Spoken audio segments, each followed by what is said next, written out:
Ok, entonces vamos a empezar con esto. Entonces vamos a ver que existen un número de factores que van a modificar o que van a tener influencia sobre las características mecánicas de los materiales poliméricos. Entonces, ya en clases anteriores estuvimos discutiendo los efectos de la temperatura, de la razón de deformación y, y, y cómo esta razón de deformación afecta el comportamiento de esfuerzo y deformación. Entonces, vamos a tener que un incremento en la temperatura o bien disminuir la razón de deformación nos va a llevar a una disminución en el módulo tensil, o bien una reducción en la fuerza tensil y una mejora en la ductilidad. Además de esto, vamos a ver que hay procesos, bueno, que hay factores de procesamiento estructurales que, bueno, también crean una diferencia en el comportamiento mecánico, como la dureza bueno, y los módulos de elasticidad y estas cosas. Entonces, vamos a tener que, si yo quiero incrementar la dureza de un material, esto va a pasar siempre que se imponga una restricción en el proceso. ¿En qué proceso estoy hablando? Estoy hablando del proceso de las figuras de acá. Cuando yo imponga restricciones en el proceso de deformación de polímeros cristalinos, bueno, en ese caso voy a poder crear una mejora en la dureza, ¿no? Siempre que logre evadir este tipo de deformaciones y el tipo de desdoblamiento de las láminas de esferulitas, ¿no? Denme un minuto. Ok, ahí está. Ahí está. Y bueno, entonces estábamos diciendo que bueno, necesitábamos detener esta destrucción de la configuración de esferulitas para poder obtener una mejora en la dureza, ¿no? Entonces, voy a ver esto. Entonces vamos a tener, por ejemplo, voy a tener que entonces estos entanglements o estos entrelazamientos extensivos en cada cadena van a tener un cierto grado de ataduras intermoleculares. Y estas van a inhibir el movimiento relativo entre las cadenas. Entonces, vamos a notar que a través de enlaces secundarios intermoleculares, llámense enlaces de Van der Waals, son mucho más débiles que los enlaces covalentes, los principales, digamos así. Entonces, vamos a tener que las fuerzas intermoleculares más significantes o más importantes resultan de la formación de un número grande de la formación de grandes números de ligaduras o de ligamentos de tipo de Van der Waals. Entonces, además de esto, vamos a tener que el módulo de elasticidad va a aumentar conforme yo incremente la dureza o la resistencia o la intensidad de los enlaces y el alineamiento de las cadenas. Entonces, vamos a tener que los polímeros que tengan grupos polares van a tener unas cadenas o unas ligaduras más de tipo secundarias más fuertes y van a tener un mayor módulo elástico.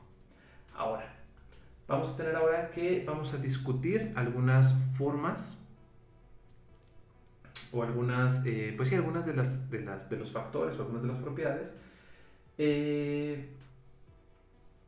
tanto estructurales como de procesamiento, que afectan el comportamiento mecánico de los polímeros.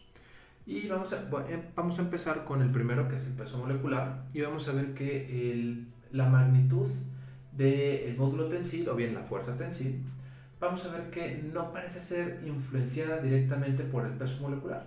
Sin embargo, para muchos polímeros se observa que la fuerza tensil incrementa conforme incrementa el peso molecular. Matemáticamente es la expresión que vemos a la derecha y arriba, que es la expresión que tenemos. Ahora recuerdo que ahora puedo rayar la pantalla. Es la expresión que tenemos de este lado. Entonces, lo que vamos a tener es que esta fuerza tensil va a ser una función o va a ser proporcional al número promedio de peso molecular, de acuerdo a esa ecuación matemática, ¿no? Entonces, donde esto de acá voy a tener esta fuerza tensil subíndice infinito, lo que quiere decir es que vamos a tener la fuerza tensil como si el peso molecular fuera infinito. Tenemos acá que es una constante de proporcionalidad y vamos a ver que el comportamiento que describe esta ecuación va a ir o se ve representado en la figura de abajo, que va a ser conforme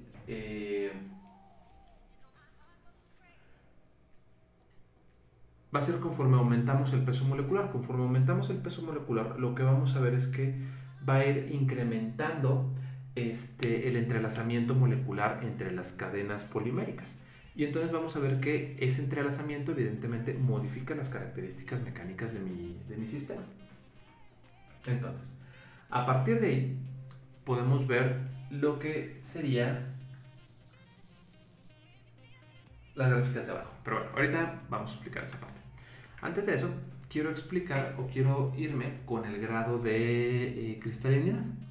Vamos a ver entonces que el grado de cristalinidad también afecta las propiedades mecánicas. ¿Por qué? Porque ya estuvimos viendo que los materiales amorfos tienen ciertas propiedades y que los materiales semicristalinos tienen otras. Entonces, para un polímero en específico, el grado de cristalinidad puede tener una influencia bastante importante en las propiedades mecánicas, ya que el grado de cristalinidad afecta hasta cierto límite cómo se forman los enlaces secundarios intramoleculares. Esto va a depender de la estructura del grado de cristalinidad. ¿Por qué? Porque conforme yo tenga una mayor cristalinidad voy a tener mayores regiones de este tipo y voy a tener menores regiones de tipo amorfa, y eso va a crear que evidentemente tenga menos enlaces secundarios o más enlaces secundarios dependiendo del grado de la cristalinidad. Entonces, vamos a tener que para las regiones cristalinas en las que las cadenas moleculares estén bien empacaditas, estén bien empaquetadas, estén bien apretaditas, y vamos a tener que, si están bien empaquetadas, regularmente vamos a tener que estas regiones cristalinas van a estar bien ordenadas y van a ser arreglos regularmente paralelos. De manera que vamos a crear enlaces secundarios entre segmentos adyacentes de cadena. Estos enlaces secundarios van a ser mucho menos comunes o van a ser más difíciles de encontrar en las regiones amorfas por el hecho de que las cadenas no están bien alineadas. Entonces, como consecuencia, para polímeros semicristalinos vamos a tener que el módulo tensil va a incrementar significativamente con el grado de cristalinidad. Por otro lado, vamos a tener que, si yo me dedico a incrementar la cristalinidad de un polímero, regularmente voy a tener que mejorar la dureza. Además, vamos a tener que el material va a tender a volverse más frágil y bueno, la influencia de cadenas químicas o de cadenas de enlaces y la estructura, ya sea la ramificación o estas cosas, en el grado de cristalinidad vamos a ver que también tiene cierto, ya vimos en el curso pasado, vimos cómo se representaban estas cosas, este tipo de ramificaciones, y también vamos a ver que este tipo de ramificaciones pues también tienen que ver con el grado de cristalinidad, y eso ya vimos que afecta a las propiedades mecánicas.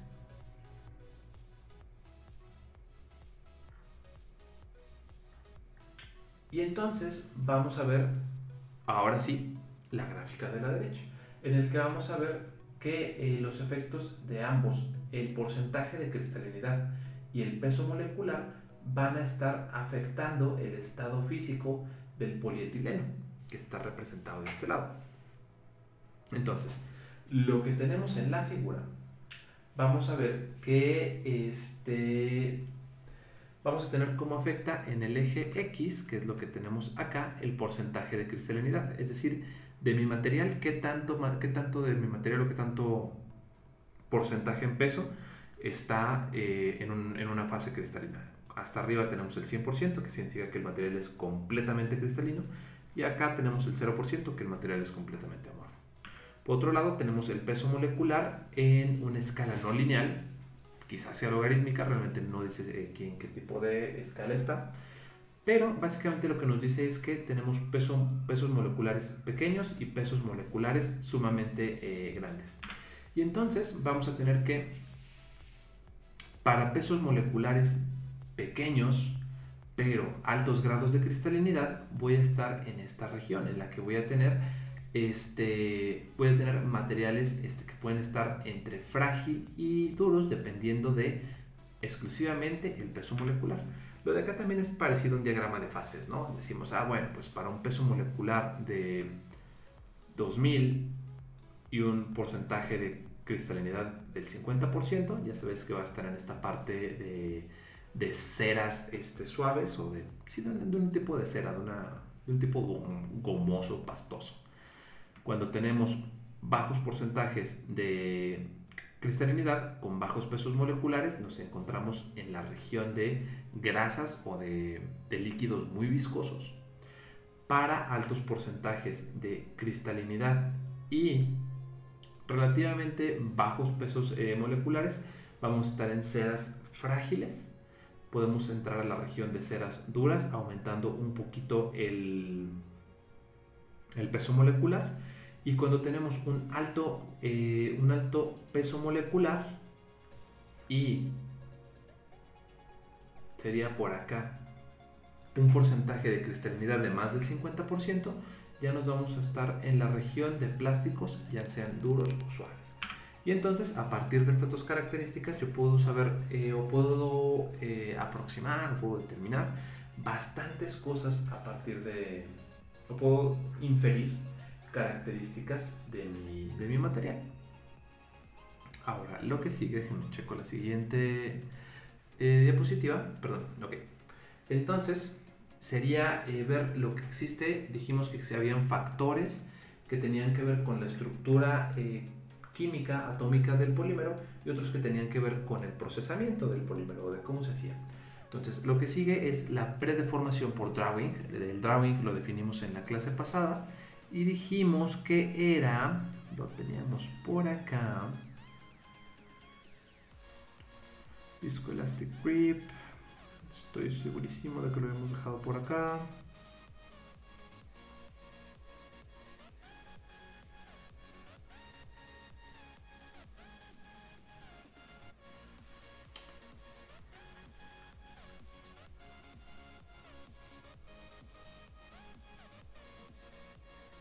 No lo tengo por acá. Entonces necesito definir drawing solamente por si acaso. Y vamos a ver que el drawing lo definimos, sí, efectivamente en la clase pasada, pero al parecer nada más lo puse verbalmente, pero no lo puse textualmente. Entonces, vamos a decir que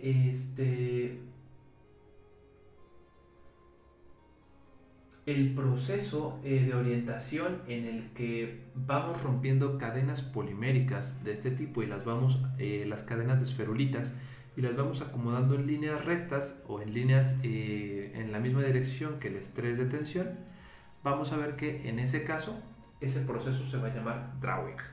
Entonces, este tipo de predeformación por drawing, vamos a ver de qué efecto tiene sobre las propiedades mecánicas. Bueno, okay.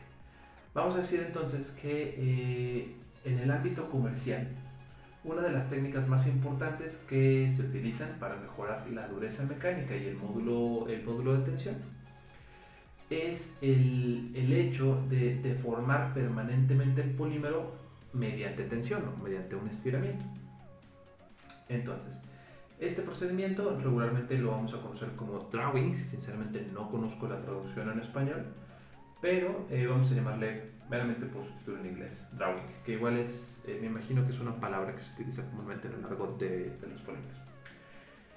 Y entonces, este proceso de drawing, vamos a ver que corresponde a un proceso. Déjenme verlo por acá. Es el proceso que dijimos acá arriba, ¿no? El proceso de romper una cadena y acomodarla en un solo eje. Entonces, vamos a ver que en términos de la alteración de propiedades, este proceso de drawing es el análogo en polímeros a lo que haríamos en metales con el endurecimiento por deformación, que es básicamente lo que hacen los herreros cuando le meten de trancazos a las katanas, ¿no? O a las espadas. Ya ven que las meten en el horno, sacan la espada, le empiezan a dar de martillazos para eliminar impurezas. Bueno, el drawing sería como el equivalente a ese endurecimiento por estrés. Entonces, o el strain hardening para los metales. Entonces, vamos a ver que este drawing es de las técnicas más importantes para endurecer nuestro material polimérico, que al final del día regularmente se utiliza para generar o para crear fibras y películas de polímeros. Entonces, durante este proceso de drawing, lo que hacemos es que las cadenas moleculares se empiezan a deslizar unas con respecto a las otras, que es lo que vemos acá arriba, y se van a volver altamente orientadas en una dirección, regularmente sobre un eje. Entonces, para materiales semicristalinos vamos a ver que las cadenas van a agarrar una configuración similar a la que vemos en esta parte, ¿no? Vamos a ver que agarra una configuración en la que vamos a tener bloques de esferulitas seguidos por regiones amorfas. Tenemos esferulita con amorfo y esferulito con amorfo. Y entonces, de acá vamos a tener que el grado de endurecimiento va a depender hasta cierto punto en la deformación o extensión del material. Además de esto, vamos a tener que las propiedades de los polímeros que ya han sido sometidos a esto del drawing van a ser que son altamente anisotrópicas. ¿Qué habíamos dicho que era anisotrópico? Que algo que era isotrópico, una característica isotrópica es una característica que no depende de la dirección en la que la mida. Habíamos dicho en la clase de materiales que yo podía tener un cuadradito y decía, bueno, si me da igual aplicarle fuerza por este lado, por este lado, por este lado, da lo mismo, decimos que ese material es isotrópico respecto a su dureza. Otra cosa sería a lo mejor ver las galletas saladas que tienen por ahí estas líneas punteadas, en las que si yo aplico tensión en esa región, la galleta se corta, pero si yo aplico tensión en la región que no está punteada, pues la galleta ofrece un poquito mayor de resistencia. Entonces, si la dureza o la propiedad del material depende de la dirección en la que yo la mida, decimos que el material es anisotrópico. Y esto precisamente, esto del drawing, es lo que va a generar que las propiedades de mi material sean altamente anisotrópicas. Es decir, va a haber una dirección en la que el material es más duro, va a ser más duro, y otra dirección en la que va a ser más blando. Entonces, hasta aquí vamos con esta parte y entonces vamos a tener que estos materiales que ya han sido sometidos al drawing o al browning van a ser en una tensión uniaxial. Vamos a tener que el módulo de elasticidad y la dureza van a variar significativamente dependiendo de la dirección en la que yo las mida, que es lo que les decía anteriormente. Va a haber una dirección en la que la deformación es más sencilla que en otras direcciones, ¿no?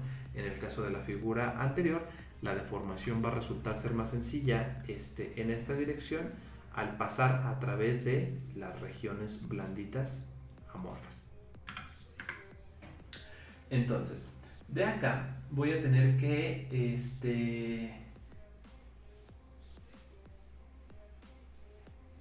vamos a tener que por otro lado, el módulo tensil o la fuerza tensil, en la dirección del drawing, o en la dirección en la que se estiró el material o en la dirección en la que se reforzó el material, puede ser incrementado hasta un factor de 3, es decir, puedo aumentar hasta 3 veces el módulo tensil o la fuerza tensil del material con respecto al material sin mejorar o respecto al material que no fue sometido al drawing.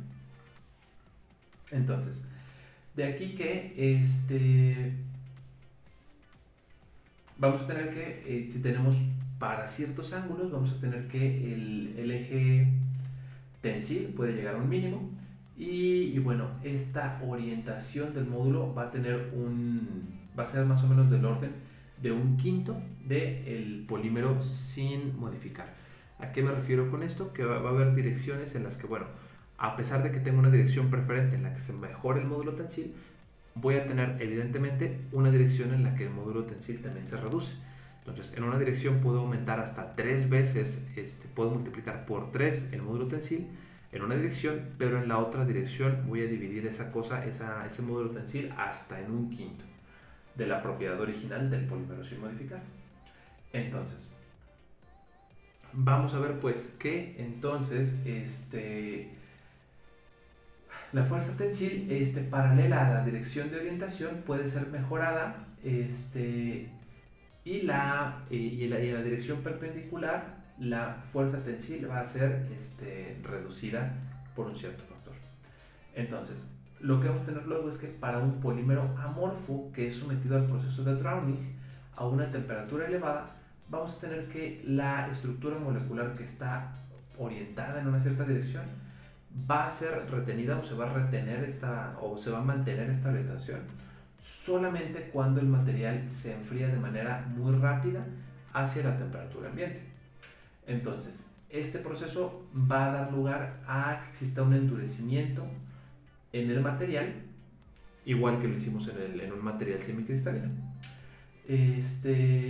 Por el otro lado, si después del estiramiento el polímero se mantiene a la temperatura del drawing o a la temperatura del proceso, las cadenas moleculares tienden a relajarse y a asumir y a agarrar configuraciones aleatorias.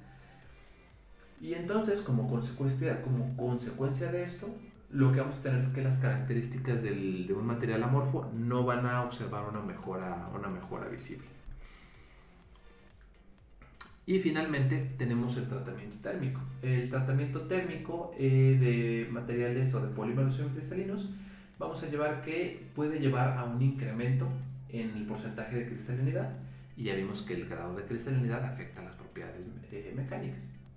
Y bueno, y también puede hacer que el grado de los cristales y la, digamos, perfección del cristal pueda mejorar un poco al calentar al hacerle un tratamiento térmico a mi polímero semicristalino. Entonces, vamos a tener que para materiales que no han sido sometidos al proceso de Browning o al proceso de mejora, que están sujetos a tratamientos térmicos, van a incrementar, o que están sometidos a un incremento de temperatura, vamos a tener dos cosas. Vamos a tener un incremento en la fuerza tensil, vamos a tener un incremento en la fuerza de ruptura o en la yield strength, que la definimos como un sigma y. Vamos a tener una reducción, y como número 3 vamos a tener una reducción en la ductilidad. Estos tres efectos del tratamiento térmico vamos a ver que son opuestos a los observados en los metales. En los metales regularmente se observa lo contrario, que es el debilitamiento, el reblandecimiento y una ductilidad mejorada. Pero eso es evidentemente para los metales. Entonces, antes de que se me olvide, déjenme pongo aquí que el tratamiento térmico tiene esas tres propiedades. Tiene la propiedad de incrementar la fuerza tensil. El segundo es incrementa la yield strength. mejor conocida como dureza de ruptura o fuerza de ruptura. Y vamos a tener una reducción en la ductilidad como efectos para esta cosa, antes de que se me olvide ponerlo acá. Y entonces posemos esto de este lado y con eso terminamos esta parte y tenemos que empezar a hablar acerca de la deformación de elastómeros. Entonces, la deformación de elastómeros va a quedar para el siguiente video. Vamos a tenerlo acá.